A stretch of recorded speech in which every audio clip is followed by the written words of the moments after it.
দর্শক, যেমনটি জানাচ্ছিলাম আপনাদেরকে, রাজধানীতে জমে উঠেছে কোরবানির পশুর হাট। এই মুহূর্তে গাবতলী পশুর হাট থেকে আমাদের সাথে যোগ দিচ্ছেন সহকর্মী সজল শাইক।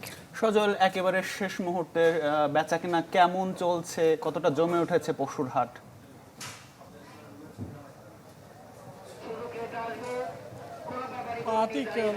রাজধানীতে পশুর হাট কিন্তু জমে উঠেছে।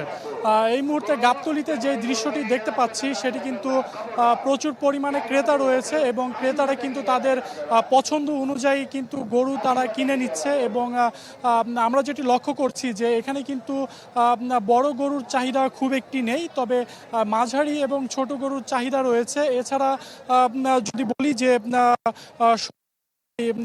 বিশেষ করে বিকেল থেকেই কিন্তু প্রচুর পরিমাণে ক্রেতার সমাগম হয় গাবতলী পশুর হাটে এবং প্রচুর পরিমাণে কিন্তু আমরা গরু নিয়ে যেতে দেখেছি। তবে ক্রেতা বিক্রেতাদের মাঝে কিন্তু মিশ্র প্রতিক্রিয়া রয়েছে। বিশেষ করে ক্রেতারা প্রথমে যেটি বলেছিল যে গরুর আকার অনুযায়ী কিন্তু দাম অনেক বেশি চাচ্ছে বিক্রেতারা।